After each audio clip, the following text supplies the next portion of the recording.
All right, so hello everybody. I'm here with Nuit today, and we're going to talk about psychedelics, and we're just going to dive straight in. And I'm just curious to ask you, what do you think is the purpose of psychedelic work? What's the point of all this? What are we doing here? That's a question I think about it a lot, and it's a question I think really there is a possibility that most of the people like who are connected in a way or another to psychedelics miss the point of the real work behind it. Like if we take the example of people in Silicon Valley who take microdose to make more things, or people who microdose to be more to work more, to make more money, etc. I think they completely lost the plot, like completely.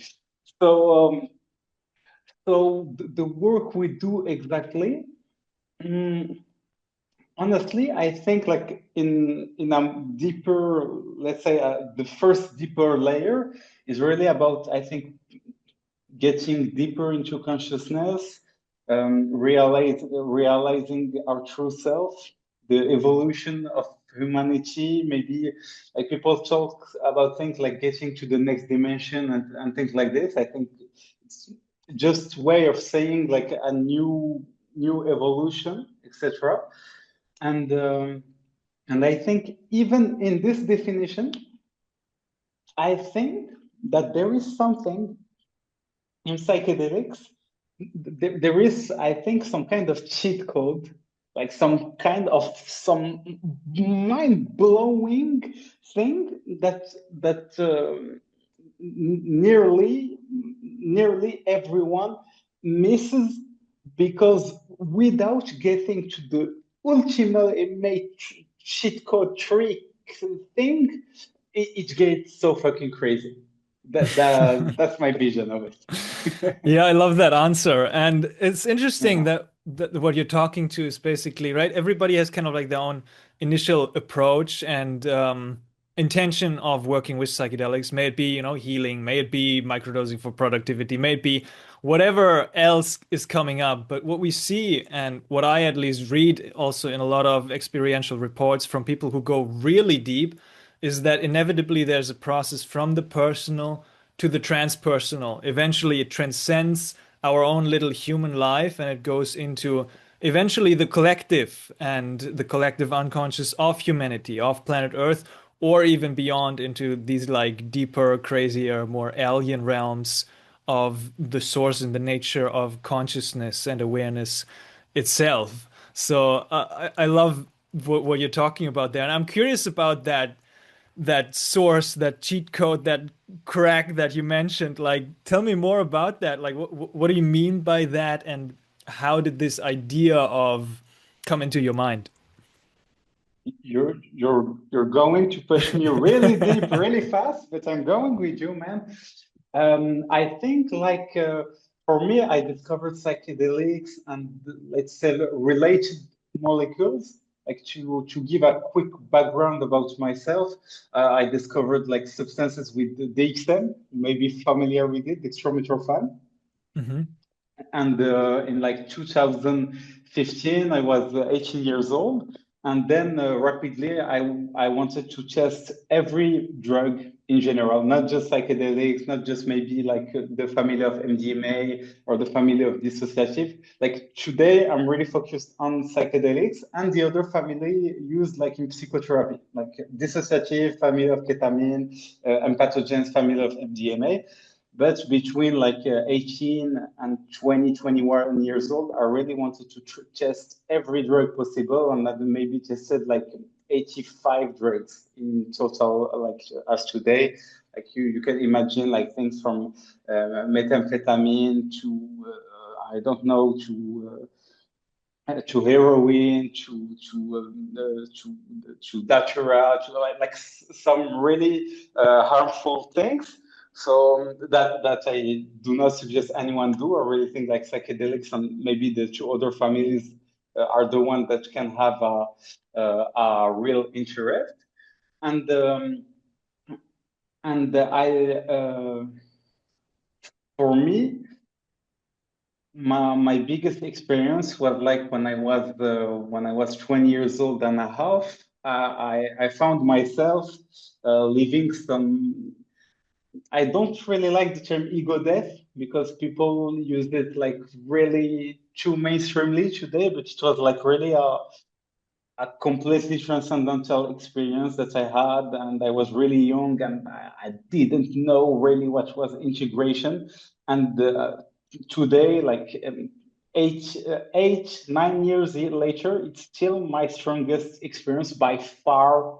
After testing things like salvia, 5-MeO DMT, DMT, etc.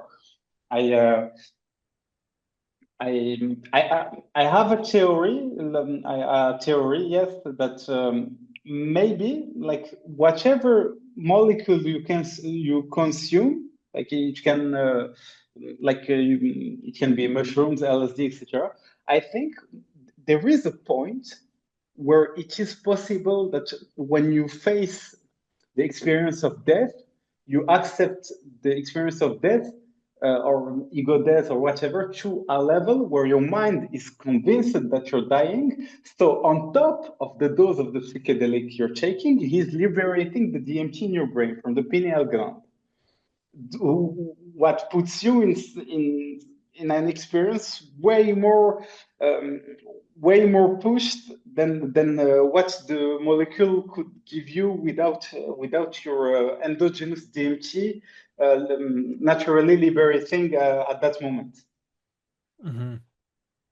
And I think that's what I experienced at that moment. That's not how I interpreted it then. That's how from my own personal self-analysis, I did this hypothesis. And sorry, man, your question was really too deep. So I had to go back to like my strongest experience, who pushed me to go deeper and deeper and deeper. And I started my YouTube channel approximately the same time as you. I think I started like around the end of 2020. I think you too, it's Hmm. approximately this time. Yeah, I Yes, remember yes. we Hmm. started approximately at the same time. And yeah, my first video was really a trip report. You didn't tell people, but yeah, I do video in French. So sorry for you if you speak English. I don't have a lot of interview in English, but yeah, it's what pushed me to make video about this. I really wanted to show to people that beyond the psychedelic, the first experience of wow, I can see the world differently, of wow, etc. There is there is some really deep things that most of people who try psychedelics maybe just recreationally, maybe just a couple of times or even couple dozens of times, but not that deep and in like low dose or maybe let's say recreational situation uh, cannot even imagine. Hmm. And I really wanted to tell people that, like in the French community of psychedelics, lots of people who were doing YouTube before I started were really about doing like a fantastic trip report of really impressing things and visuals they saw. But I found like I needed to come because it's like the essence of psychedelic. Return your first question: what is this work we're doing here? I think this work is for sure way beyond seeing beautiful visuals and way beyond seeing having sex with the music, etc., which are wonderful experience. But there is something even deeper, and I think even in the deeper of the deeper, the passing point, etc., it's just the opening. Yeah, it's just the opening of the labyrinth of your soul. Mm. Yeah. Yeah, I love your answer. Yeah. And we would have come to that, but that kind of like gives us a little context of little bit about who you are, where you're coming from, what your yeah, initial entrance into that space was. And I know it was a shooting right for the core. But yeah. that gives people a little bit of like a context of who you are. And I right, my initial kind of like entrance into the space was also one of not just appreciating the visuals, but one of approaching it in view of self-actualization and especially self-realization. And what I heard from what you were sharing there is that kind of like spirituality or like the nature of consciousness and topics related to that, like death, like transcendence, are playing a part in this role of going deeper with these substances. Um, and I'm just curious to hear like what do you think or feel like is allowing people to access these deeper layers? Like what are the kind of like the approaches or characteristics that people can take to access these deeper layers beyond just the beautiful visuals, beyond just appreciating the music or beyond just casual recreational use? I think one like physical or mental state is equanimity, like really letting go all stress of your body. Like maybe you know the researcher Andres Gomez Emilson, like he studies like psychedelics and the relation like to the brain. I think he graduated from Stanford, and I talked with him because we talk both about some particular combination of substance, and he was like to go really deep to have like this non-dual blissfulness point of like awareness, like I call it like the ultimate point, the transcendence. The You need to be really in a relaxed state, in a relaxed state, and to be in a relaxed state, there is like many way from breathing to like meditation habit to set and setting to the people you're with, to the molecule you consume, and like I told you about combination. I spent a lot of years focusing especially on combination. I like to see like from your video. I know you from what I felt you focus more on like one molecule, like ayahuasca alone, etc. I'm like the opposite. I really focus. I did in my life way more combination than molecules alone because I see it like cooking or like alchemy, like maybe like I don't know, pasta alone is yeah, it's good, and like yeah, tomato is good, and yeah, meat can be good, but like if you put them and the pasta with tomato and etc. and cheese, it can be wonderful. So I saw it maybe from this point of view, and yeah, I'll give you the explanation of Andres Gomez because he's like more scientific than me. Me, I'm more going and like find a way without really explanation. The combination I had for like my bigger trip, it was LSD, big dose, like 250 micrograms, combined with 160 milligrams of 6-APV. 6-APB is a longer, smoother, more psychedelic version of MDMA. Mhm. And taking the two together made me live an experience way beyond whatever I could imagine without even considering the dosage I took. And one of the explanation is like empathogen inhibit, sorry for my English, the fear in the amygdala.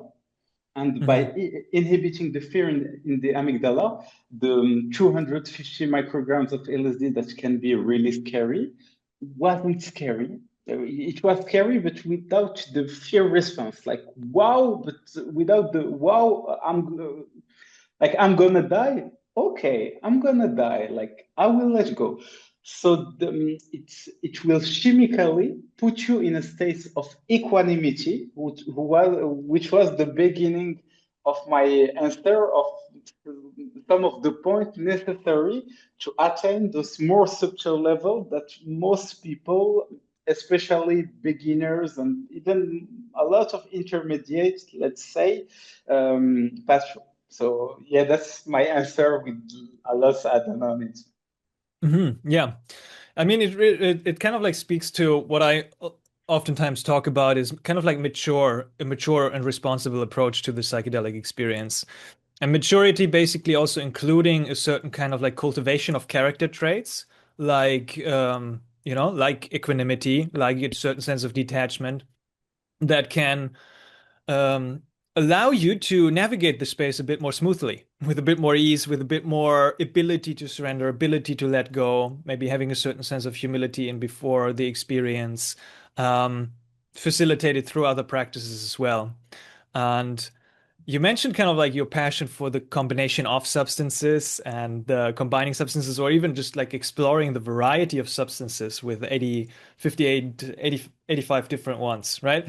So in that and the context and view and lens of maturity and maturely exploring these boundaries and pushing the space, I'm curious, how do you handle the safety? How do you handle the safety concerns of not putting kind of like a poisonous, spice up in your pasta and seeing like managing kind of like the safety expectations of these, I would say vastly, at least academically vastly under-researched fields, especially, combining substances academically like out of the window. Maybe some indigenous people have tried a bit of that, but especially with the research chemicals, it's quite a novel field where it's more underground. It's more just psychonauts reporting back kind of like anecdotal reports of what happened to them. To answer your question, yes, like you said, like ayahuasca in the end, it's a mix. It's a mix with like a Maui, yes, and a plant containing DMT. Hmm. So yeah, it's like the first, maybe the first mix, the first combination of substance. Um, what I did, like when I started combining substance, I think I really started when I was 18 years old, was researching about the pharmacology and the track record of people. Like I never did a combination without being sure it was safe. When I Hmm. did it much early, like I had a period when I was at the when I was like addicted to many drugs because I tested many things. And like at 20 years old, 21 years old, I passed like few months in like addiction, etc. when I wasn't responsible, etc. So I did some bad mix without calculating at that moment. But in the 12 years of my life, without that period, I tried to calculate everything, and I had the and the and I had a little to no problem. Like really, the mistakes I made weren't with combination one another. It was like the same mistake I did two times. Once 5 years ago, once like a week ago, and it was like mixing Maui. And yes, we say Maui in English. It's in French that it's Imao. Yeah, Yes. Maui, I like to call it MAOI. Just MAO, yes, yeah. yeah, MAO. Sorry, I have the French calling. Mhm. Yeah, MAOI. And yeah,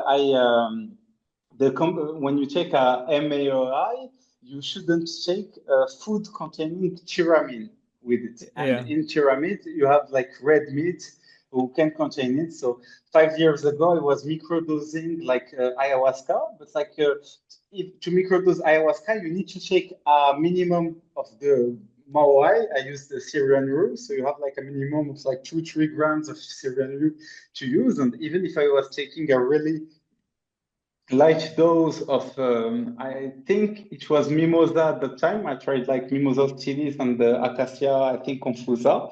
Even if it was a light dose, the dose of the Maui was like Hmm. high enough to act on the serotonin. And 5 years ago, I eat a little bit of red meat. I was like, oh, it's just a little bit. And I wanted to eat it because I cooked it with cannabis. And I was like, oh, I want to have the effects of cannabis, but I only cooked cannabis with meat. And I felt sick for a week.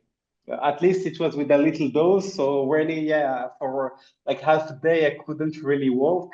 I was like a little bit, I don't know, couldn't walk. And I was really nauseous, etc. And it passed. And yeah, 1 week ago, I was experimenting with tobacco tea. So tobacco Hmm. tea can be really dangerous because overdose with nicotine oral can be really, really fast. So I was doing like more topically and sublingually nicotine. So I was putting the tobacco juice in my mouth and letting it like drink, and then I was using the tobacco like the tobacco juice and putting some in my skin, etc. And like tobacco, the tobacco I have, I'm not talking about cigarettes at all. It's like Nicotina rustica, Mapacho. You're familiar with Hmm. it? You have a video where you smoke it, if I'm not Yeah, yeah, wrong. yeah. I love Yeah, mapache. yeah, Hmm. yeah. I love Mapacho too, and I wanted to use it in another form than smoking because like Hmm. I saw I love Mapacho, man. I wanted to test it every form possible, and it was really interesting the effect of like sublingually and topically really for the healing. But I was stupid enough to forget it and to was like, oh, you make mistake when you think it's just something little, and Hmm. mapacho is not little at all. And I eated red meat again. And yeah, it was 4 days ago, and I was going to the toilet a lot, having like Mm. a lot of sweating, being really trouble to sleep, etc. And I'm really lucky that it was a really light serotonin syndrome. But yeah, to answer you, I didn't finish my answer, but yeah, the mistakes you can make them when you think you're playing with like little doses or you make mistake with food or something like this. So MAOI, I think, are the things you should look for the most. I think the most dangerous. For the rest, you have in general just to look up interaction online or ROI on some things. They're generally graph of level of dangerosity. They tell you the potency, if the potency goes up, the potency goes down. If it's moderately dangerous, if it's dangerous a Hmm. lot. Some molecule like tramadol doesn't mix with nearly anything. Like nearly tramadol can kill you with most of the combination of drugs. And that's it. After, when I test a molecule, I read like all the trip reports I can find on Reddit. Like sometimes it's some really new or obscure molecule like 2CP, 2CEF, and things like this. And reading, like you may know the blue light. Yeah, the forum blue light. You Hmm. have the big and dandy for every molecule, or the small and handy when the molecule isn't really known. So I read when I try a molecule. I read if there is 70 pages. I read 70 pages. Yeah, yeah. Yeah. Cool. I mean, it's like basically just to highlight what you've been talking about is in regards of a mature approach to exploring combinations or exploring new substances. You do your due diligence and do your own research, right? And through you kind of like researching, going, reading into the field, you figure out, what other people have experienced. You can kind of like gauge how safe it is. And the special kind of like safety that you've been talking The, about is the pharmacology first, then yeah. yeah, Yeah, okay. Pharmacology first, then the no, people. pharmacology first, It's like, psychoneutricity in general, other, yeah. yeah, yeah, just yeah, right, just like highlighting the physical safety. Just like basically the worst that can happen is you die because there's some kind of like pharmacological contraindications in the substances that you're taking, or you just like you hurt yourself physically very, very badly. Is there any other kind of like things in regards to mature approach and preparation for the mental kind of side of things of people mixing substances and then thinking it's like, oh, I fucked up my brain. It's like, did I go insane? Is there anything wrong, now with prolonged challenges in more like the ethereal, like the mental, the spiritual domains of one's being. Mm, I think some mistakes a lot of people do when using combination is thinking that 1 + 1 = 2. And Hmm. in combination, like 1 + 1 may equal 9 in terms of potency. So yeah, you can be really finding yourself in something really, really intense. Because like you said, like physical harm, let's say it's pretty simple to not find yourself like mixing tramadol with DXM with MDMA and having like 99% of chance to ending to the hospital and maybe die. Like there is some combination that you shouldn't touch. in generally, it's always linked to serotonin or maybe it's like too much stimulation. But I I I focus my combination really on like dissociative, empathogen, psychedelics, and maybe like cannabis in the past, tobacco, mapacho, and it was like really what I worked in combination. Um, my first experience when where I was like I lost my mind, I'm going completely crazy. I messed up my brain definitely. It was a really huge dose of MXP, methoxyphenidine, who was a dissociative found under RC shops like in 2015. So I was really like 18 years old. Tried the exam maybe half a dozen times. Tried half tab of LSD at that moment, and because I didn't have a balance, I was young, I was inexperimented. I took a heavy dose of a dissociative, and the trip was really strong. And when like at the end of the trip, I was convinced I will never come back. I remember walking back home with a friend who was like helping me go back home and seeing myself from a camera on the top of myself, and like having like narration of my in my mind of this is the kind of young people that take chemical drugs and never go back to the normal. Their family are really sad, their friends are really sad, everybody really like the it was even dissociated the way I was Mhm. like thinking I Mhm. was losing my mind. And it I think I could rationalize it when I went home and took a trip killer, so the effect went down a little. But even after this, it took me maybe 3 weeks to come back to normal, to not being shaky, etc. I remember a video like when you were like you took ayahuasca and you wanted more, you wanted more, you wanted more, and then you felt when you had more, you were like shaky and really didn't know what to do for maybe a few weeks. It was the same for me. After this experience, I was really careful. So with combination, I'm sure I have I did some kind of mistake of going too far with a combination, but in general, I may be more careful with combination than when using only one molecule because I really know the risk, and with only one molecule, I can be more careless. Mhm. Yeah. Yeah. And it's like what I always love to come back to is kind of like this notion of 100% responsibility, which kind of like brings us to the integration of when you're doing this kind of explorations, when you're kind of like passionate as a psychonaut, you're exploring stuff that maybe very few people have explored before, you're going to be taking 100% responsibility for what you're doing. So, right, if you're naive and you get into trouble, then it's your responsibility to deal with that afterwards. If you hurt yourself and you're nauseous for a week afterwards, you have to take the responsibility for that. Don't blame the substance, don't blame the lack of education, don't blame, the government, but take the responsibility yourself and say like, okay, I got myself into this situation. I chose to do this, and now I'm dealing with the consequences of what I chose to do. And with this sense of responsibility, I feel like there's coming a sense of empowerment in the process of integration. For example, for me, it was my spiritual emergency, where I did combine kind of like a high dose MDMA with it was three high dose 5-MeO DMT sessions, right?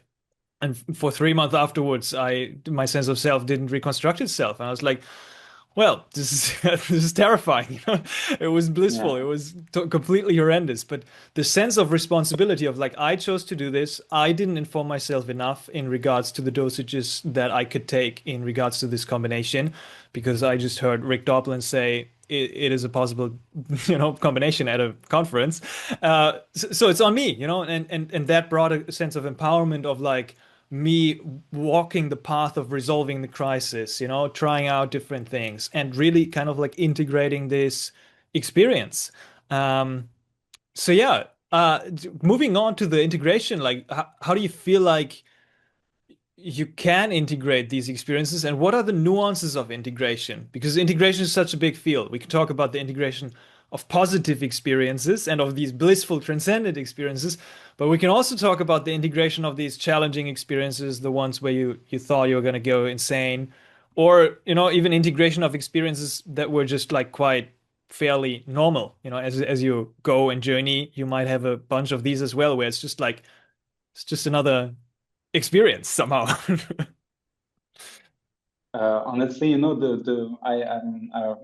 one of the reasons that I follow your work is you're really focused on integration by being a psychedelic integration coach, and I find it really interesting because I think most of the people, and me too, and probably you too, at the beginning, integration was just a word in the beginning, like just okay, we should integrate, and then we don't know how to do it at all, and we may not even think about it in the really beginning.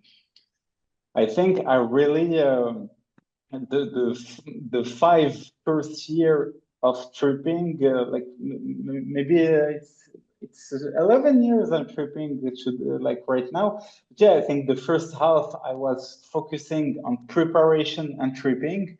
I think like the second half is really more focusing on the integration and even how to use it in everyday in the everyday life.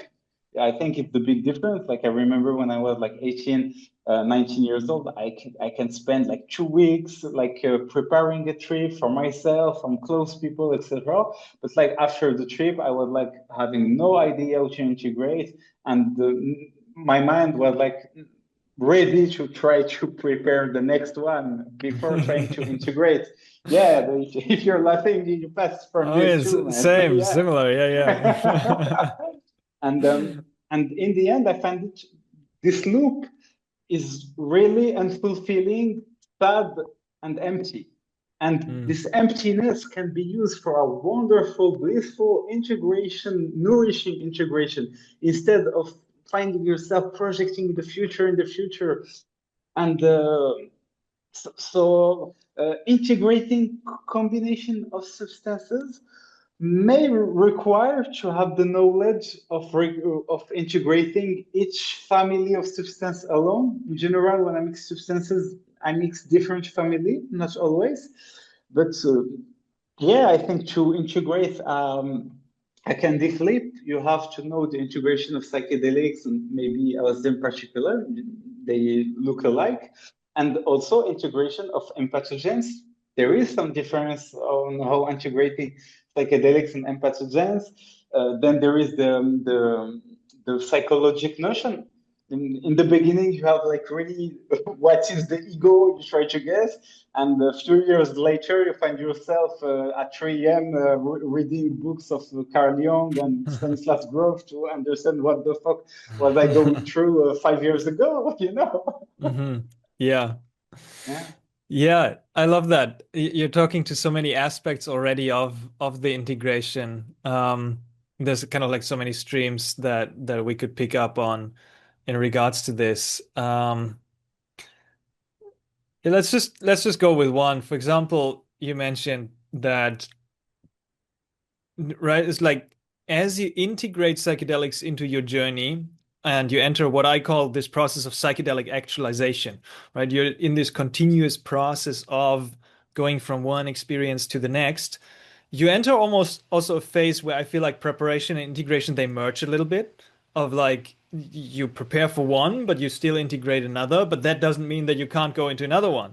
And as you said, like the substances in each in particular could even be somewhat like integrated into your life as a process of integration, which I find interesting, especially kind of like the more subtle ones where I found part of my integration was to, for example, work with Mapacho on a regular basis, work with Hape maybe on a regular basis, see how I can manage my relationship with cannabis where it's coming to aligned and a healthy way, It's like, but kind of like I think Jamie Wheel calls it kind of like this, like finding your rhythm and adjusting heat, basically. Because when you're completely off substances, sometimes you might need a little bit of more of that heat, little bit more of that, transcendence. But then if you go too far into the transcendence, you might want to dial back the heat a little bit. And so you can kind of like, I think he called it hedonic calendaring. You can kind of like schedule in practices, may they be psychedelic or otherwise, that kind of like keep you on a temperature that feels good for you in this very moment, where you're like, it's like now I use a little bit more yoga, now I do a little bit more fire breathing, and then towards the end of the day or once a week, I go smoke some mapacho to ground down. I do some happy to ground down. And it's like you kind of like ride these waves by implementing certain substances in your calendar, by implementing certain experiences or ecstatic experiences, peak experiences in your calendar as well. Of like once a month, I'm gonna do a bigger dose journey. A couple times a year, I do like a very, very potentially life transformative experience. And so you find your way in that. Is there anything that comes up for you that kind of like you include in that hedonic calendaring, like some practices, some substances that you feel like facilitate that process of integrating these more bigger transcendental experiences or impactful trips that you've had? Definitely. So I'll start by talking about Mapacho. So here where I am, not Latin America, but we have Mapacho. It is illegal, but it is like not that hard to find, and a lot of people smoke it in a way that have no relation with the way they use it in Latin America. And personally, I was like smoking it at the beginning. I was really using it like to stop the consumption of cigarettes, and I started like smoking it, like rolling it with like other plants like Damiana, Blue Lotus, cannabis at that time, and um, and yeah, more and more I started respecting the plant. And when I understood that tobacco was really good for integration, I started using it for that. Like I used it like I remember like after a trip, the end of a trip or the next day, I use a lot of mapacho in essence in oil. You know, I have like I did mapacho oil. I have some mapacho oil right there. So I really sometimes put some here. I can feel immediately the effect. Yeah, for me, like Mapacho for integration. And to be really useful in integration, I try to not use Mapacho maybe a week before an experience, and maybe use it just at the beginning of a psychedelic experience, just to ground me, to let me go in the come up that can be really stressful. I try to not touch Mapacho like maybe a week or two, like by respect to the plant, and also to have a less tolerance to nicotine. Mm. So the affair is more blissful, more grounding if I need to use it, and I can even use it if I feel like I have some kind of bad trip. I can sometimes I remember a trip where I was really like maybe 160 microgram of LSD and 32 milligrams of 2CB fly that were alone really high. And I was smoking on them cannabis and eating cannabis on them, and that was moment it was strong, but I didn't felt like smoking. I just was touching the tobacco with my hand, and I felt the calming effect. Like my sensibility was so high under the effect of psychedelic that just touching the leaf made me feel the calming and grounding effect. So I love Mapacho for integrating. It may be the best thing or what. Cannabis, I was using it in another way long ago. If I did a trip that was too little, too smooth, like maybe I remember a trip when I took maybe I don't remember exactly, but something like 70 micrograms of LSD, and it was with friends that they were just wanting to have fun. So I didn't went real deep. And maybe 4 days after, with a friend, we took a really high dose of cannabis edible. And the trip, how do we say in English? Retour d'acide, the flashback, Hmm. that cannabis brought back of the LSD was a stronger trip than the LSD himself. So Hmm. I felt like the LSD was a preparation to the trip I made with the cannabis. Like you have the cannabis effect, and on top of that, you have stronger LSD trip than the Hmm. trip I did before. I didn't know that I knew when I smoked joints like few days after LSD, it could come back like 10%, 20% of the trip. But yeah, no, this time it was 200% of the trip with a Yeah. really high dose. So it was something I did a lot at that time. I was like, I trip, and like 3, 4 days after, even a week after, I took a huge edible that I'm going for round two. I Hmm. was doing this long ago, and right now I made a promise, not even to myself, but like to cannabis, to not use cannabis in any way until I become unbeatable in martial art. Like I become Mm. unbeatable at the UFC or something, because this goal is I want to obtain this with the use of psychedelics based on some knowledge of killing DEE, who Mm. say that psychedelics are the origin of martial art. If you want to talk about this later or something, opening doors. Yeah. And aside from cannabis, you took the example of a trip, a gentle trip integrating a bigger trip. And I think the best for this, I think maybe dissociative or empathogens, because like a big psychedelic trip can really shake you. Empathogen, it can be even traumatic sometimes. Like you resist so much, you're torn with the trip, you resist so much. And empathogens can bring you like the no fear zone to go back in something really scary, to like go in the healing process where you blocked a little. And a dissociative in another form may make you feel emotionless and detached from yourself. So you see the trip without, oh my God, what I did, or just, wow, it was intense. And Hmm. yeah, I think we can really use a trip to integrate another trip. It's tricky, and you can do mistake and do two trips that you will struggle to integrate both of them, and you will like, I'm not touching anything for years after this. Yeah, it's possible. And also a third thing, the combination I work the most on it. I called it the Alif Leaf because a friend of mine started calling it this because like it's my first name, because I was literally, when people wanted like to go to festival or something, they were like, oh, I want to take this or take this. I was like, no, no, no, let's listen to me. Take these three molecules, little dosage, but in this exact timing, and you will have some crazy experience, believe me. And so the Aleph flip, to quickly explain it, is like the child of candy flip, LSD MDMA, and an Nexus flip, MDMA 2CB. And it's like three molecules taken one after the other to have a really long, like plateau peak, like middle ground experience.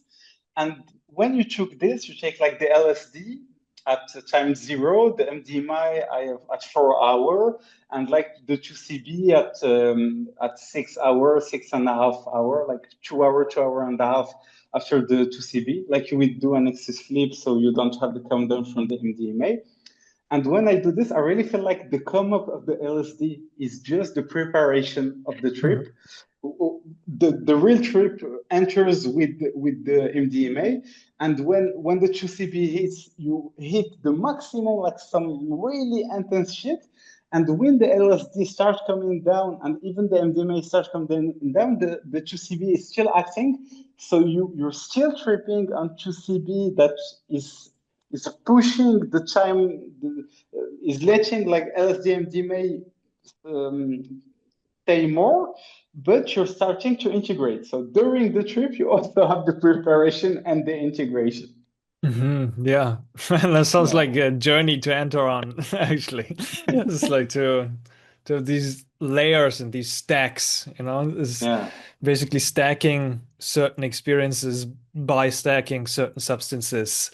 And I mean, you can do the similar things with even practices themselves, right? You can stack certain practices, and there's some like people doing all sorts of like weird experiments of like stacking this substance with VR and then breath work, or it's like and you stack these experiences to get to more sensual experiences, basically. And it can easily be overwhelming. Yeah, Even of just course. breath Yeah. work, yeah, yeah. Yeah, even breath work in psychedelics can be quite intense. Synergizes quite well as well. And I do want to come to the martial arts in a little bit, but before we come there, maybe kind of like to close this loop a little bit, like right, it's like your approach, it might in somebody's eyes, it might sound quite intense of like, it's just like substances and Yeah, stacking substances and combining yeah, substances and yeah. integrating trips with even more trips, it's like, and facilitating the flashbacks. And I mean, I do feel that, I do,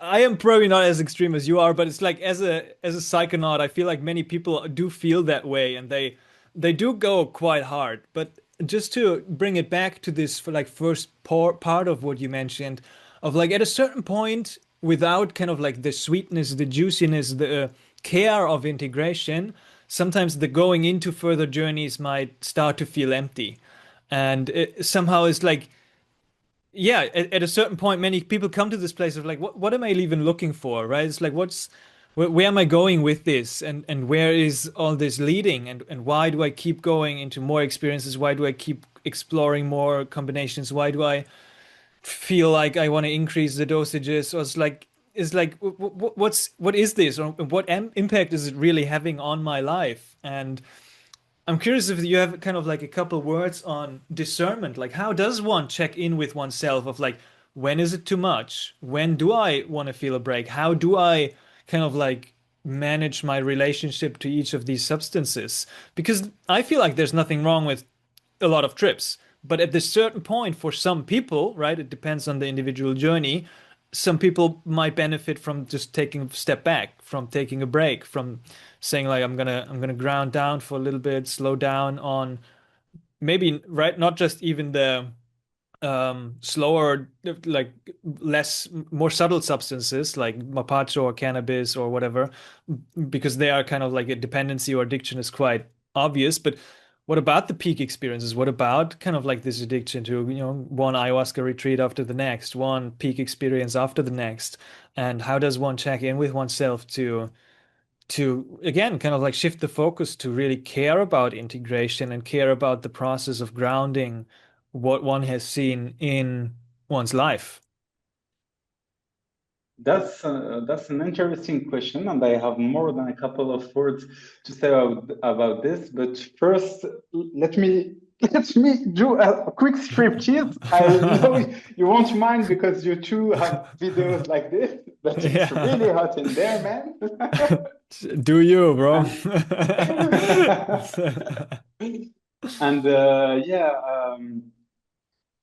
I think I may sound extreme, but if you knew how gentle I'm going, like this last years in my life, you like most of people will be like, man, you're just microdosing from time to time, and like because I was too extreme when I started, and they have like a load to integrate, really a lot. Um, so for this question of where am I going? Am I not like looking? What am I doing? I think there is even some kind of addiction, not on the substance itself, but on looking for the transcendental peak experience. I think the addiction is not the transcendental peak experience; it's looking for it. Like how dopamine works. Dopamine is not the reward molecule; it's the looking for the reward molecule. So I think yeah, you can be addicted not to the substance, but to search for those states of mind. And I think at that moment you may feel empty. I remember a period when I was doing like trips every 3 weeks, maybe a decade ago. Remember, I was like, I think I have nothing to learn right now from these molecules. Like they won't give me more because I didn't integrate all the rest.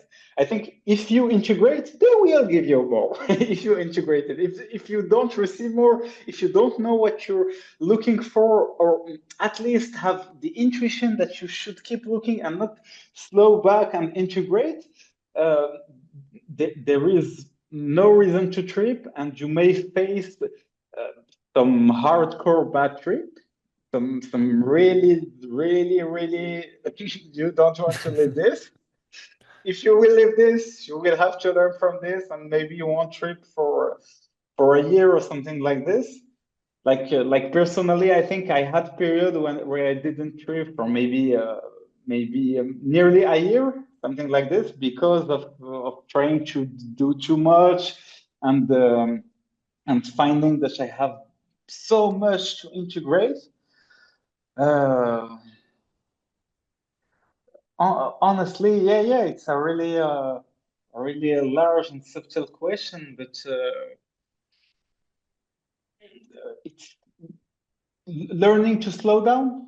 Like maybe now, maybe I think even if we look at it, the way to always look for more and to go more speediest is this capitalistic society of producing more, which is the Mm, opposite mindset of what psychedelic wants us to have. mm. So um,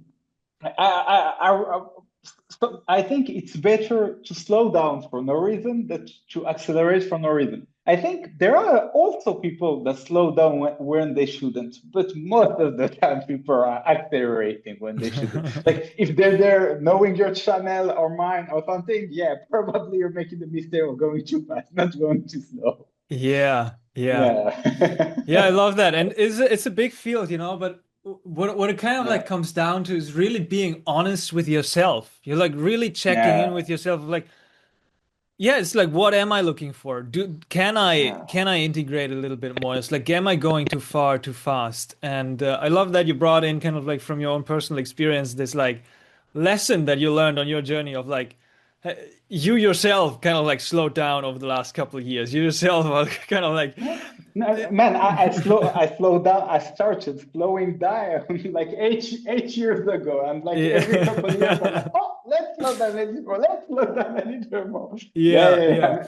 No, I'm I just felt it. slowing down from now on, and it gets faster. Like Yeah, I felt honestly. that's just like important to kind of like for the viewer, for the listener, kind of like Yeah, to keep in mind that as we were talking about in the beginning, it's like combining substances, trying so many different molecules, like all that is good, but it can kind of like paint a picture of a quite extreme approach. But yeah, behind that extreme approach is a certain sense of, you learned your lessons, you slowed down. There's a care in the process. There's a attention to the integration. There is a wisdom that has developed, maybe through recognizing that, hey, these substances might be, I think Jimmy Wheel called it ontologically addictive, you're addicted to the meaning, to the peak, to the transcendence, exactly. Yeah, to yeah, how they make you yeah, feel. And yeah, to a certain extent, what also many people experience is that psychedelics themselves, what makes them so wonderful, not for everybody, but for me definitely, and for others as well, is like they're almost like self-corrective, as you said. It's like at a certain point, you either you don't receive anything anymore. We hear people, being Kicked thrown out out of of the DMT. thrown out of the DMT This space. is so funny. We read reports of people taking massive doses of LSD and just coming back to the ordinary state of consciousness. It's just like you're like, what is happening, right? And there might be Yeah, a wisdom, an intelligence, a self-corrective structure to the psychedelics, and for some, the lesson might, it might never come. It might come very late on. For others, they kind of like grasp it quite quickly, and it really depends on the journey itself. But yeah, that really kind of like brings about a beautiful perspective on the integration and the approach, the gentleness of the approach that people take, right? People come to me and they talk to me a lot of the times as well of like, seeing all my life trips, seeing my trip reports, and it's like stuff I've shared on the channel, and they think I'm tripping all the time, but it's like I'm not. I'm just recently I came out of a 1 year break from psychedelics, from all substances, not touching yeah, anything. And even in my, yeah, in my regular years of exploring, I've been, from my point of view, going also quite gently. It's like couple big experiences a year and then maybe monthly having like a cloud medium dose experience. Really not going that much, you know. It's like I feel like I haven't even really started with my, with pushing the boundaries, even though I've burnt myself a couple of times. But I feel it's yeah, it's important just to share that to paint that picture that hey, it's like there's no rush. The journey itself, for me, it feels infinite. So where are we going? It's like we're going deeper into infinity. So there's no rush to get anywhere in particular in any temporal kind of like time, as you said, with this like push of late stage capitalism, getting more out of it, going further, faster. It's like it's not the point. And yeah, like you said, people may think that when I talk like this, I trip a lot and every time. But I realize right now, since I think like this last 3 years, I hadn't had a trip as intense. When I talk intense, is about like the because the intensity is subjective, and Mhm. dosage, etc. But like I didn't think took a trip as strong as something I could do like once a month when I was 20 years old. Yeah. I didn't do this in the last 3 years because I think today what I considered a microdose that I can take for just no reason for a fun night between friends, adding on it with today is it's a full on day when I put things in perspective and I need a week or two to integrate something that for me I didn't even content. It was just on the tip of my finger when I did a dose for someone else. I was like, okay, let's go. Like Man. yeah, yeah. Let's talk about that a little bit. I find that interesting because it's Okay, like go. I think it's not talked about enough. And it might be a bit irresponsible to share it, but it's like it's honest, you know. In myself, Yeah, I recognize the same pattern that you shared of like yeah. I feel like some of the best stories and some of even like the most fun or transformative experiences have been some where I was a bit naive. I was a bit irresponsible in a sense, you know. Man, It's like I didn't exactly. choose Yeah, for that to happen, yeah. but it's just like, it just happened somehow. It's part of it. Yeah, I yeah. a couple of examples for myself has been, back when I was younger, I combined high dose LSD with DMT a couple of times, and it was just like absolutely magical combination. Like the synergy between LSD and DMT was just profoundly, shockingly beautiful. But again, kind of like the shock that it initiated and the awe that it initiated brought me from not doing it, it brought me to not doing it for a couple of years now. I'm like, I might do that again, but it's like every time I think about it, I'm like, now I know how intense it is. And other experiences also included kind of like this accidental MDMA 5-MeO DMT, the accidental higher dose of ayahuasca, the accidental. I did like one time I did like 900 micrograms of LSD in the mountains of Brazil, getting lost in the mountains almost, it's like getting into trouble, but it's like it's one of my most favorite experiences. It's just such a great story and something that I wouldn't replicate on purpose, but it was just like it was just so fun. So how do we deal with this like sense of naivete that can or irresponsibility that can bring about a certain sense of fun or great stories while putting us in danger at the same time? Because the danger is real, the potential shock is there. And now as we kind of like mature, grow older, we kind of like I think that's in human nature. We retreat back into kind of like more solid structures of mind, of like a bit more like responsibility, and it's like not all of us, I have a couple of friends who just do that kind of stuff like every week. But for myself, I feel this retreat back of like to safety, to just like being a bit more, being a bit more grounded and reasonable about how I approach these things.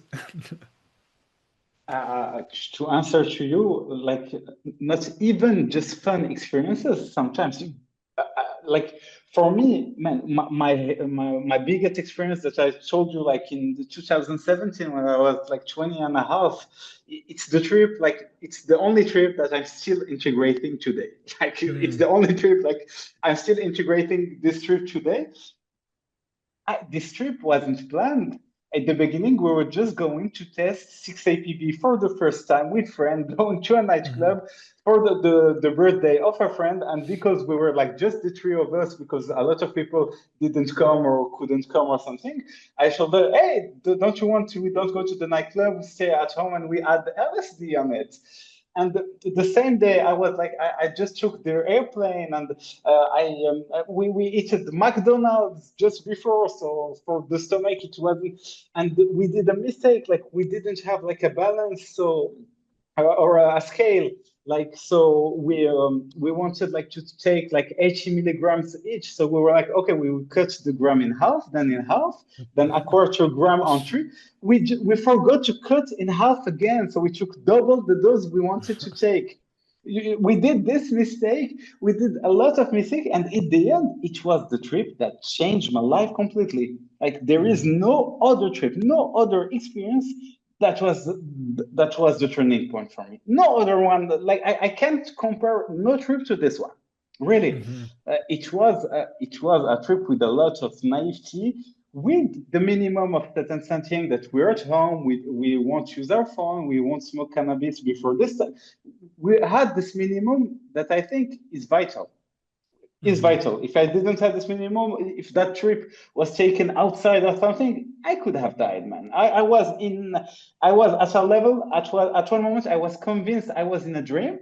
And at that moment, when I was in dream, my reflex was like to put my finger in people's asshole to be like, okay, people don't react. I'm in a dream.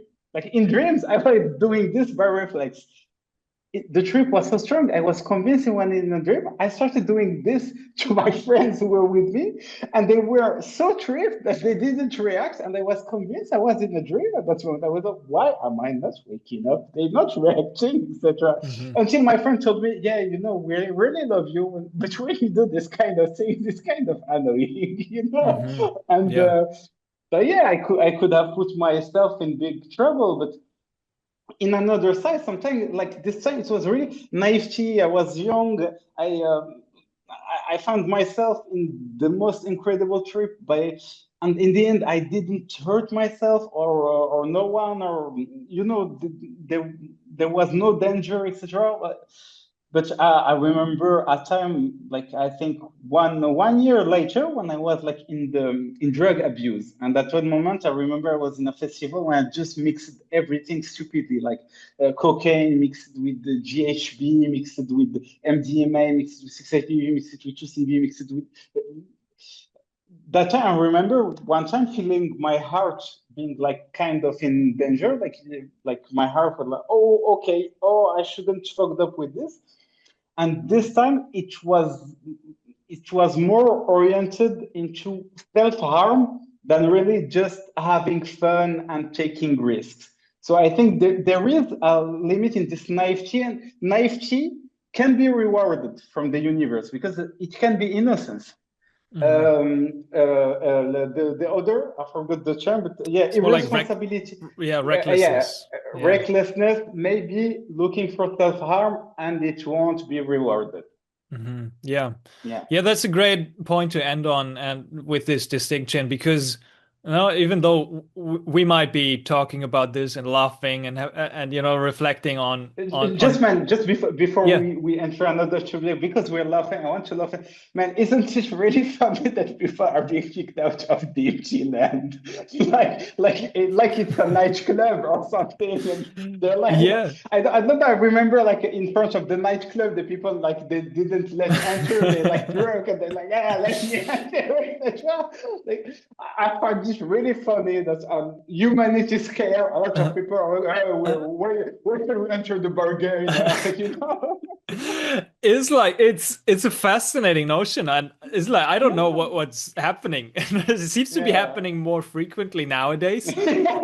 Maybe because more people are sharing it, and because DMT is gaining popularity. But it's intergalactic politics. It's like who Yeah, knows, like what's going on it's there. exactly this. And I find it so funny. Like really so Yeah. funny. Like Do you have a you're take not or a like theory on why that is? Like what's happening?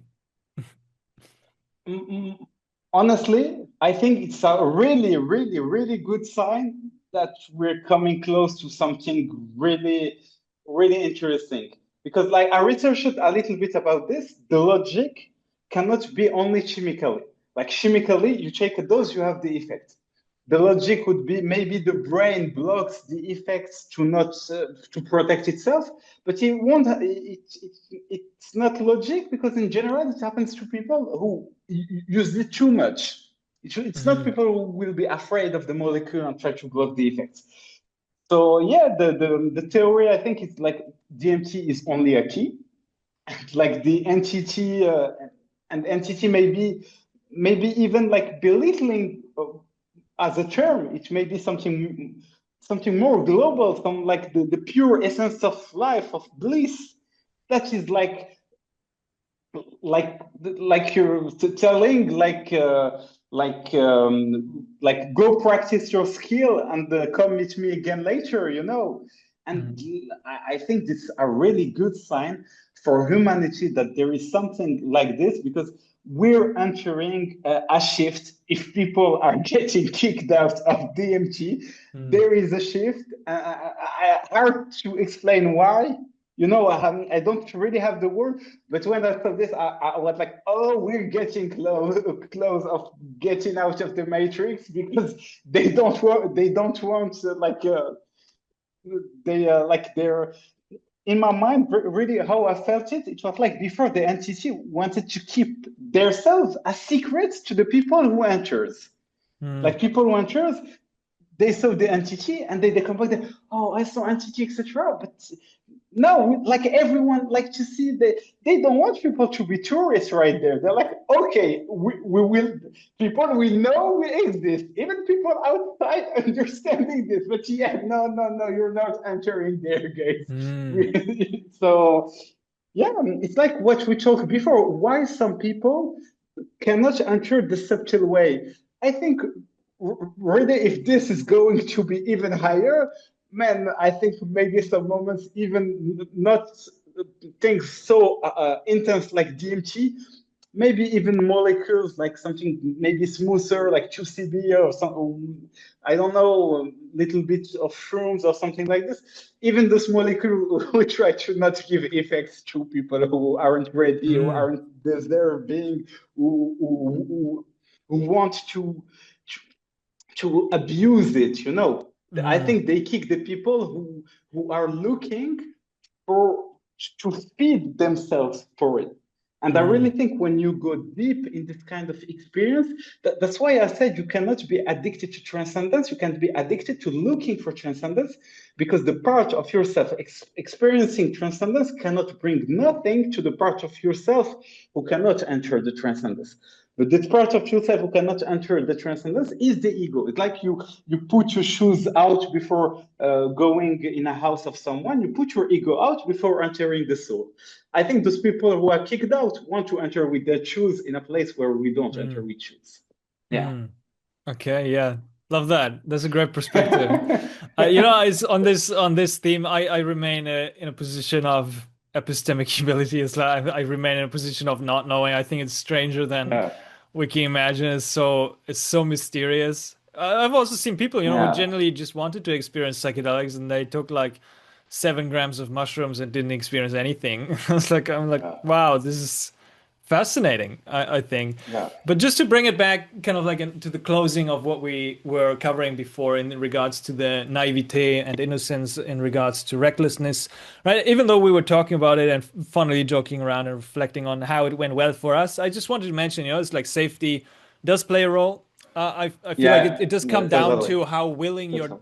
you are to take risk and how willing you are for this, because there is many people who did, just like experience detrimental consequences. Even they traumatized themselves mentally. They did, come out with physical conditions that did not resolve themselves for years afterwards or maybe Long ever. time. Yeah. There's people who Yeah. died, people who did a lot of like crazy behavior and, it's like harming their friends, harming themselves. And it's like, so Yeah. it is fire that we're playing with, and it is a bit of a serious thing. Totally. But at the same Yeah. time, it's like it can be a lot of fun as well.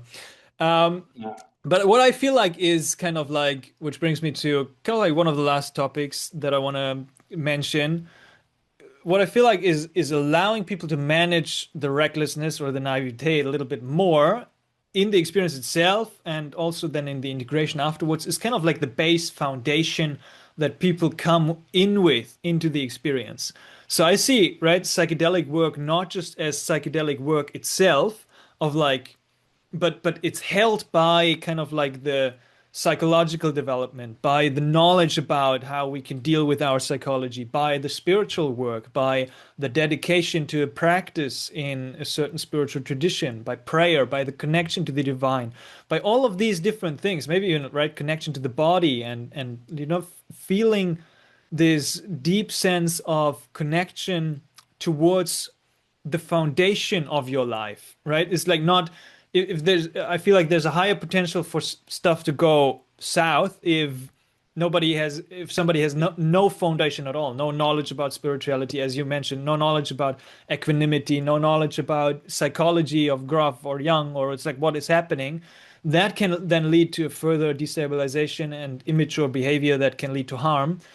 Whereas when somebody has that foundation, they might be able to approach it just naturally more from a more mature and responsible place, navigate it a bit more smoothly, and then integrate it a bit more smoothly as well.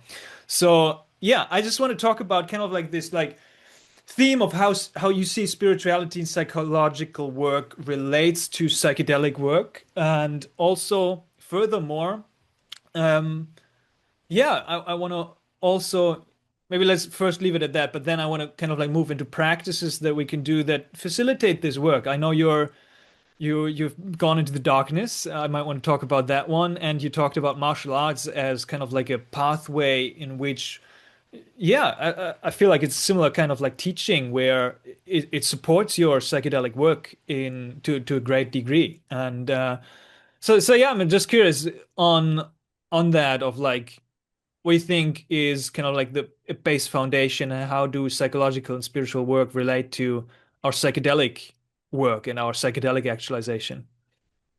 Yes, I will focus on this aspect of psychology and psychedelics. I think I will quote Phoenix Caspian.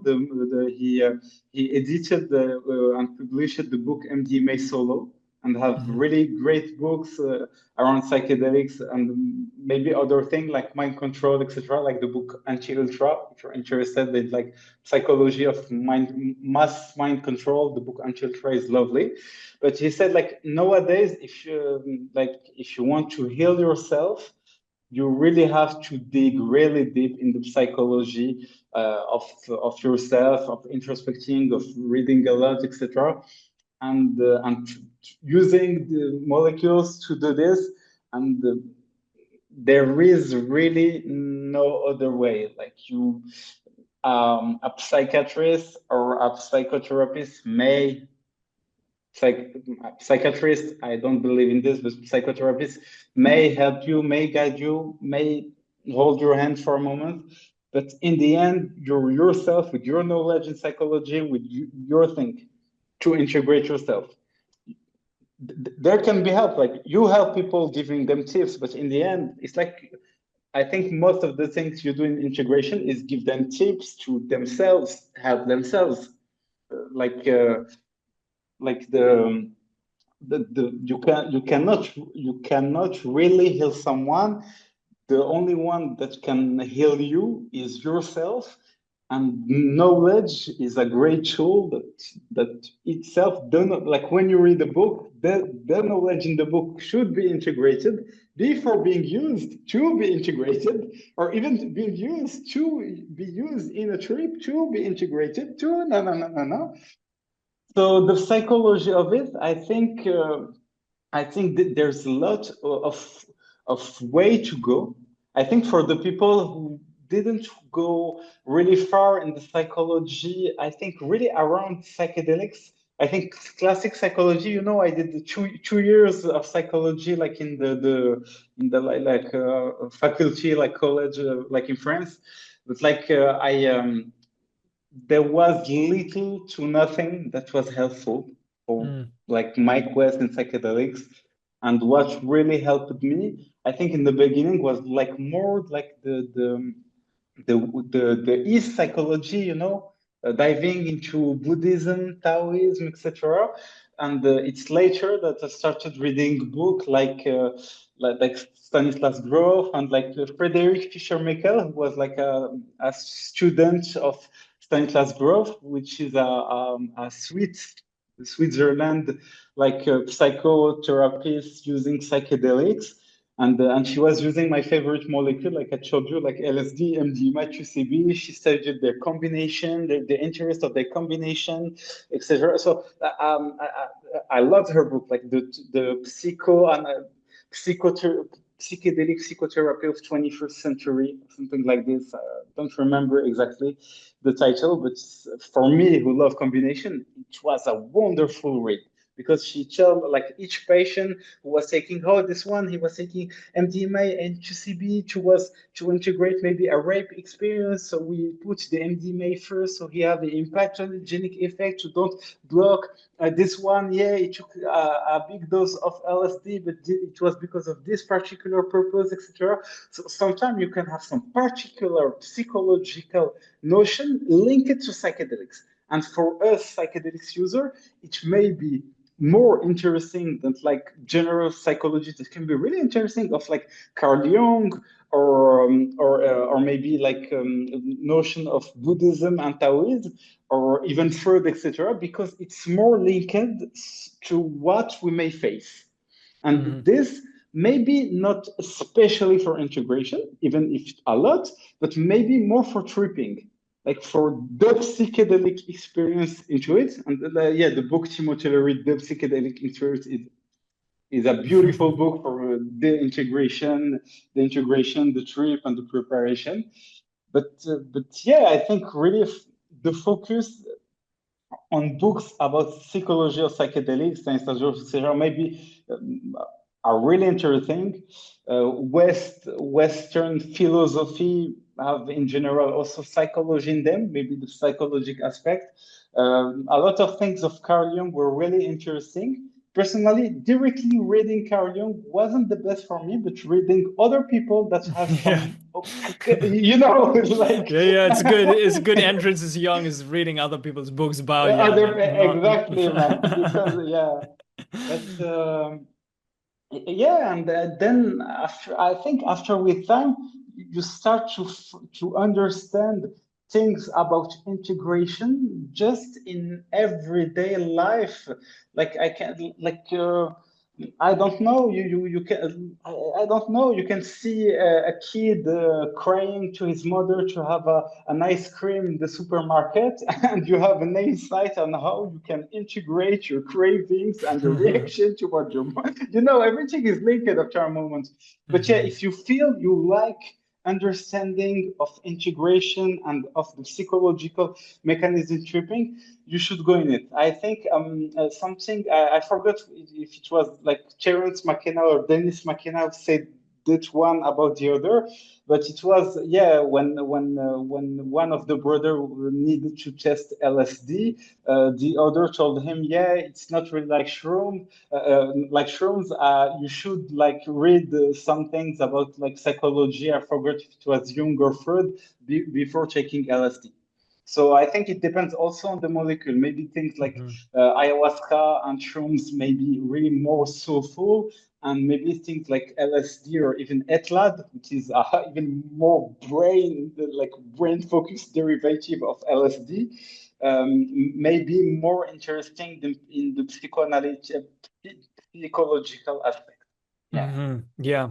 Yeah. So basically, there's all kinds of like these maps out there, people kind of like who explored the interior of their mind, maybe through, Buddhist practices or through Western psychology.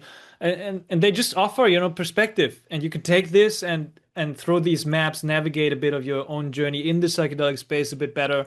But also afterwards, many of these are somewhat like teachings or kind of like approaches towards wholeness, right? And integration is usually related to this word of wholeness, of returning to a whole or putting together parts of a whole In into individual the individuation process, just exactly like the Carl Jung. individuation Yeah. process, Yeah. I don't know, the there's many different words in Buddhism that they call Yeah, this process, yeah, all the yeah. different stages, and it's just like useful, in regards to our work, and also useful in regards to preventing the dangers or the pitfalls to happen, or right, us to fall into these kind of like practice pitfalls and dangers. Um, so last thing I want to talk about is like either darkroom and isolation or and martial arts. Like how do these play a role in your own personal journey? Like what have you done in regards to kind of like similar extreme practices that do not relate to psychedelic substances themselves, that have really propelled you and advanced you on this journey of consciousness exploration? Okay, this is going to be really deep because I started like dark room practice like 2022. I did it 3 times, like 6 days in 2022, then 6 months later, 9 days, then 6 months later, 12 days. Um, the theory, the theoretical side of it is like we have melatonin in our brain, our sleep hormone that goes up at night and goes down when you have like the sunlight who hits us. Um, the idea is when melatonin spikes, after a moment, it's transformed into pinoline, and it's after like the molecule cannot go out because there is no sun, so it transforms after like the fifth day into DMT, and after the ninth day or the 10th day, it can even transform into 5-MeO DMT. And the idea, it can maybe also create other endogenous tryptamines, like maybe 5 bromhydrate, I think, BR DMT that we find like in some sponge in the end of the ocean, Yeah. So Yeah, I've heard of that. yeah, I think that's really that, and from experiencing because I had the experience, I really think this is what happens, because after a few days, I really feel an effect really close to what I was having when I did a half a milligram spray of 5-MeO DMT, or maybe smoking a really light microdose of DMT, but like constantly. So for like the experience is psychedelic in Hmm. like I cannot prove it, there is no research on it, but you know that we have DMT in our urine, and in the urine sample of schizophrenic people you find more DMT. And in general, schizophrenic people, there is a lot of interpretation that, yeah, maybe it's just like the society, the matrix, that consider them anormal, but maybe they're just more awakened. And maybe more awakened is just like having more DMT liberating in your brain at X moment, etc. So during the 6 days, I didn't went that far because like it takes like 3 days to really enter the really deep level. And just to explain to the people, you are in complete darkness. There is not one single light that enters. You have to block everything, and that's all. Yeah, you don't. Sure, you can do what. It's in silence too. Like you may have the noise of the surroundings, but yeah, you're supposed to be in nothingness, and yes, so it's, you really found yourself confronted to yourself. Me, I had fasting on it. Like the 3 first day are the 2 first day may be really boring because you still don't have the psychedelics effect, and you have all the negativity of your mind. You have to dig to a lot of bullshit before going to the real interesting stuff. So I fast in it to make it harder and go deeper, to push through it. But then I remember the first time of the 6 days, after the 5 days, etc., I started feeling like some kind of DMT or something going in me that was really strong. In the 6 day, what I was doing much of the day was like meditating, just sitting in my bed, or training, like really basic training, like doing a little push-ups or I don't know, abs. I just like I would like I have lots of time to get my body in shape, you know, Hmm. like not for like my internal strength. And uh, I was so much in like you you rapidly enter a really focused state because you have nothing to focus. You have one thing to do all day from when you wake up to when you sleep. It's breathing. The rest you can do whatever you want, and in general, just meditating or training a little, or, or nothing. What do you want to do in silent darkness? You There's know. literally nothing to do, Yeah, bro. there's literally nothing to do. Yeah, I cannot say, yeah, I was reading a book and listening to good music or something. No, no, there is nothing, you know. So you really have to confront yourself, maybe not with the speediness and the intensity with psychedelic, Mm, but with even less escape than with psychedelics, you know, in a hmm. way. So I remember after the 6 days, I was like, I need to come back in here. I need to come back in here to know. I know if I go back in here, I will know something I can do to change this world. You know, I can change this world. I don't know now, but I know what you can do to know. You know, Mm, so yeah. I after this experience, I let like 6 months or maybe even a little more when I didn't do this dark room. I did the like normal trip. A lot of fire casino. You may be aware of fire casino, like meditation with the candle. Like Yeah. yeah, there is a study of like 2024 of like if you people who meditate like focus on the candle, you don't move your eyes for maybe more than for like 6 to 12 hours a day for a week or a couple of weeks, you enter states who look like near death experience or high dose of psychedelics.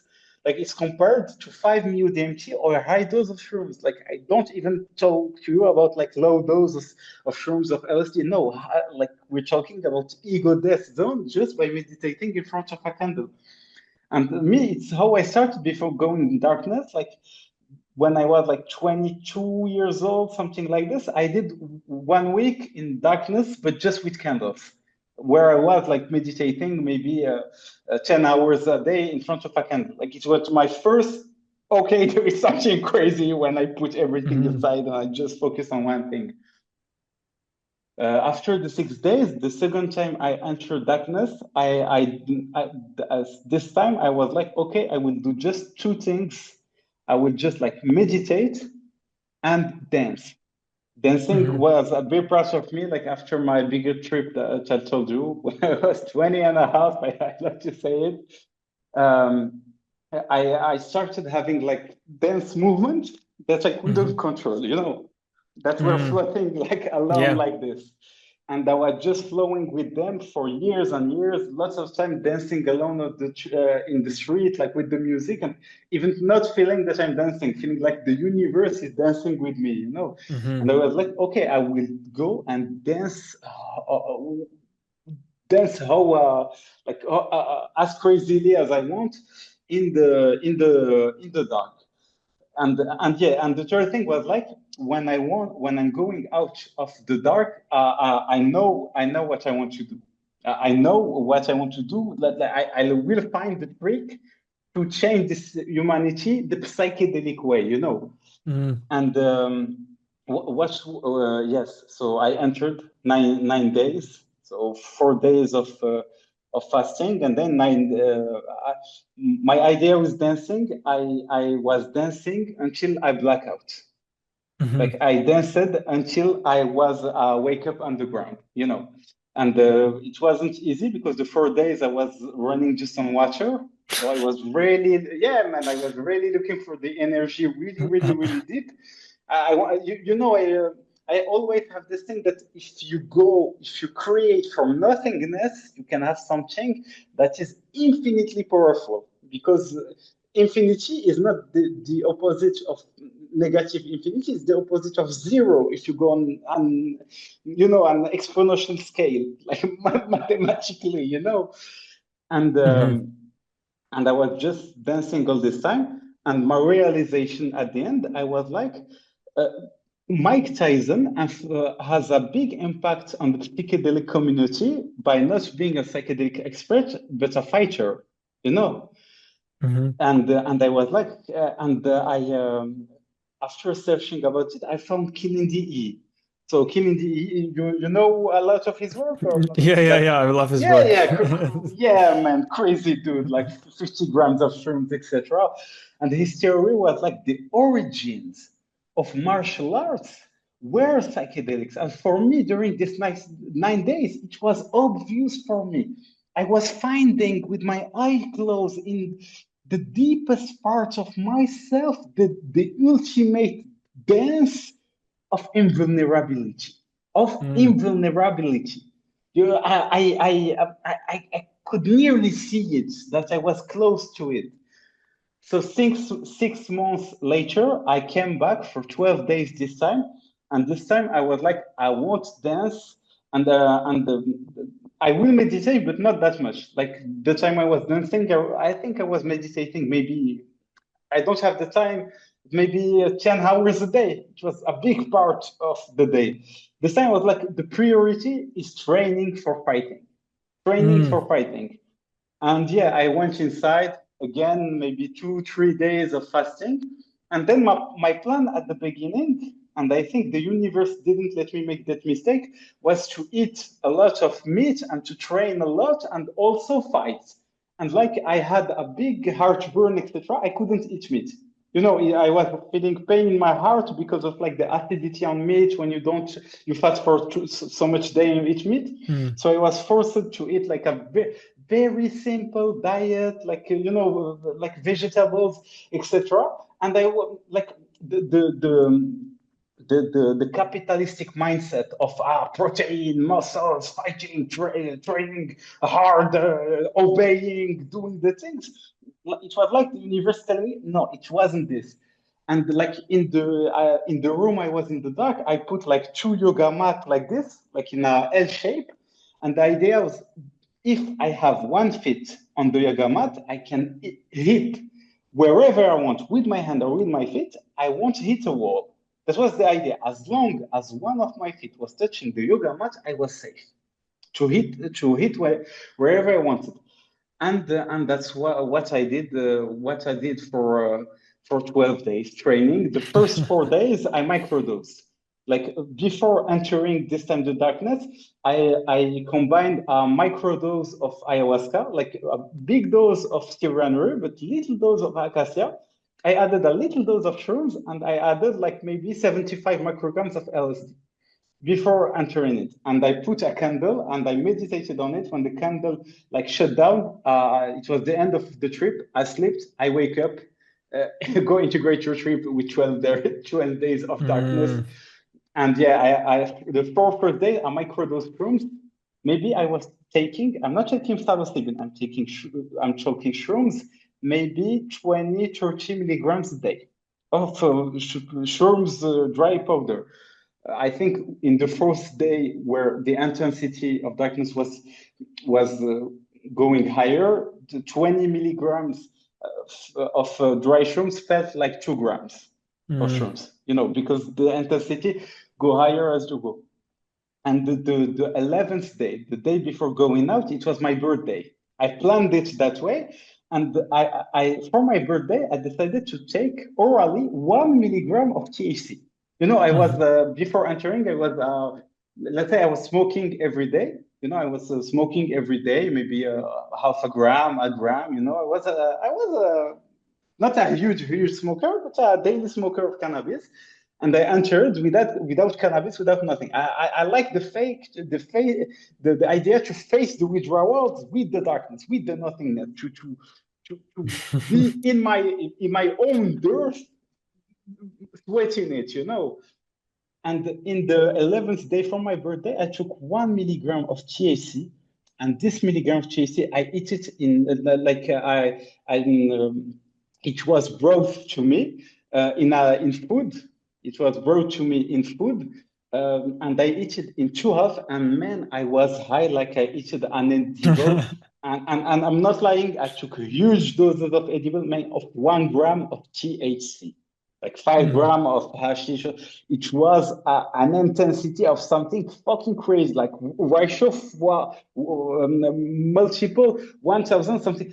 And I fighted like crazy, like it was like cannabis was giving me an energy to fight with demons. Like when you enter the states where you have DMT endogenous 5 mu DMT, I was there for 12 days, but man, I was training in time dilatation homes where I was training for years, man, Hmm. and and yeah, I cannot explain like the intensity of this kind of experience, and I may give you idea of why I think this kind of things are working, but yeah, like for me the experience was completely psychedelic.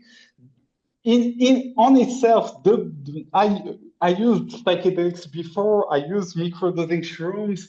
I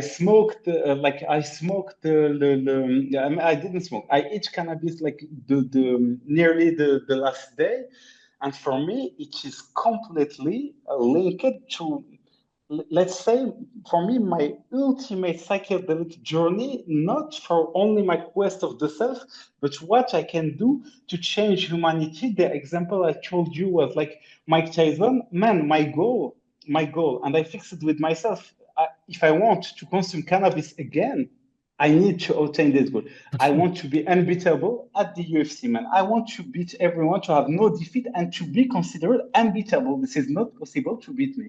I'm convinced. I saw in the dark, etc. Oh, there is like chime hole where I can just train with the, or like people are just repeating. All these people in the top of the UFC, most of them aren't using psychedelics. Like Habib, who is like the top undefeated right now, he's like a really Muslim, etc. He wants to use psychedelics. If psychedelics are the origin of martial art, there is an incredible revolution to do in the world of martial arts with Hmm. psychedelics. And I'm like, I'm not even at the beginning interested of martial arts. I love dancing more than martial arts. I just found that this dance can be tricked in a way where it's martial arts. So so I was like, I'm sure if I can do this and be like to people, I beat you, everyone. Like playing on their egos. Like they were always like, yeah, let the ego die, let's go there. No, let's trick the thing and play on the ego and be like, hey, yeah, humanity, I beat you all. Let's you want to try to beat me? You have to go and trip and look for your soul, man.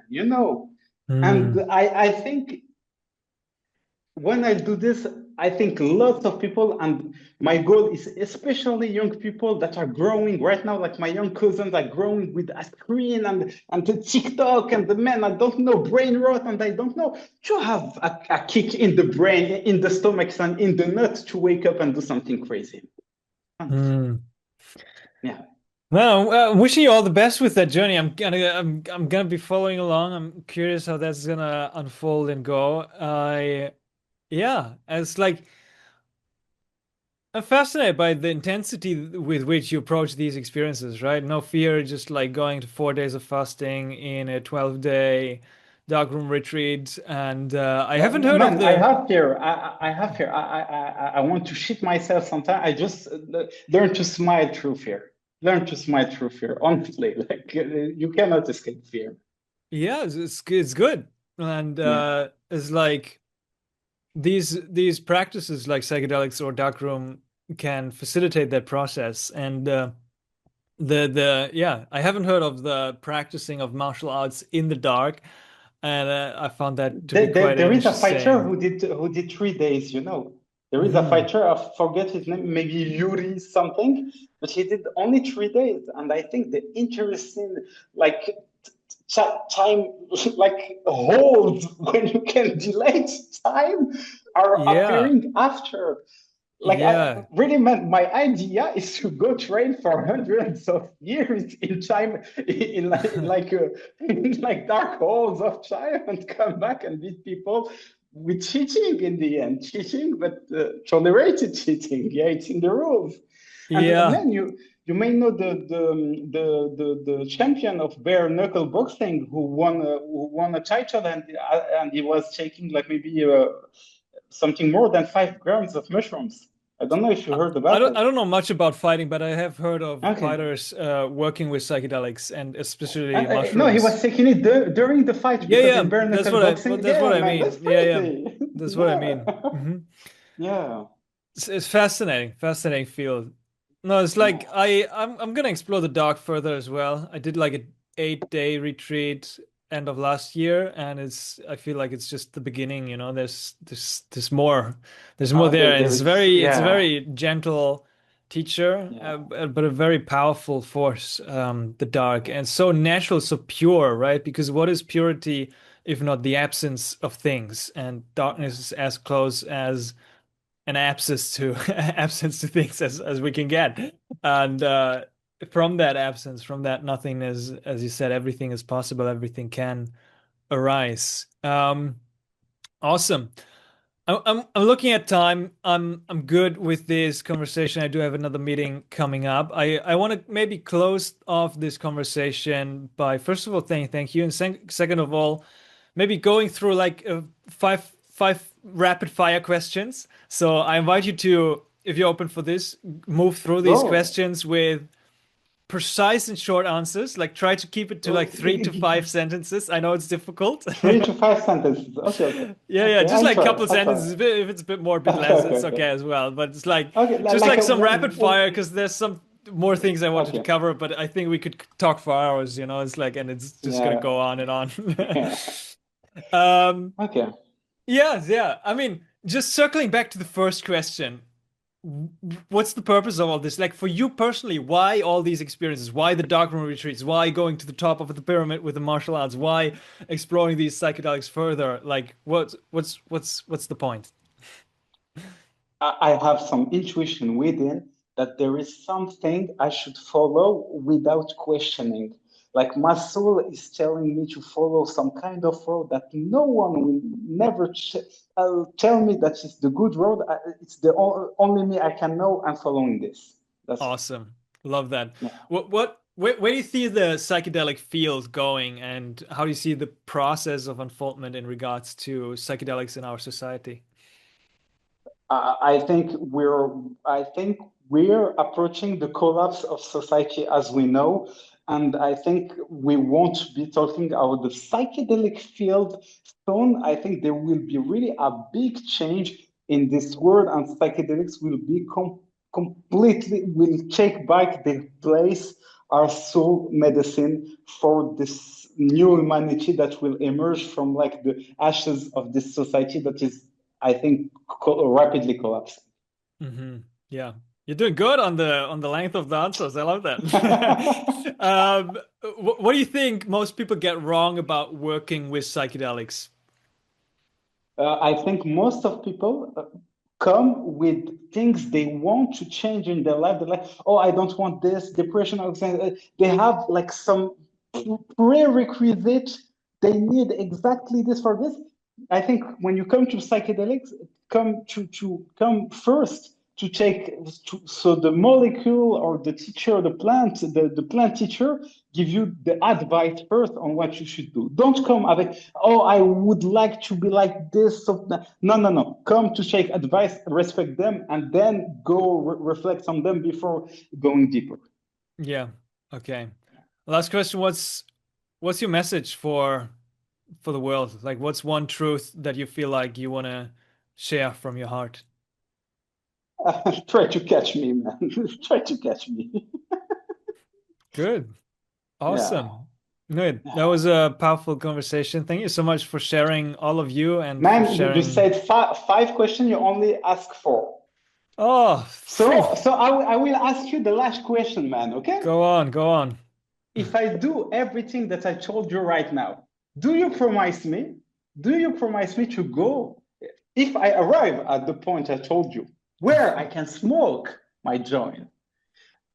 Would you promise me to try at least to fight me? To try to do this and to come fight me? After you've climbed all of that, first of all, Yeah. I'm not doing any promises that I can't keep, so I'm not promising that. Okay. Um, as a compromise, I can say I am open to meet and to fight and to try and to play around. I'm not a fighter. So I'm not gonna prepare for this.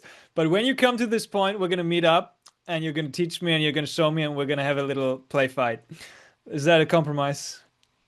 It's a perfect compromise, and I will end my part on killing the EU. We're talking that in the future, with the psychedelic and psychic power, etc., people won't even be fighting like physically. They will be fighting with Mm, like our own like aura entity, ghosts. I don't know how to explain it. One in front of the other. Like there won't be people like giving hits, etc.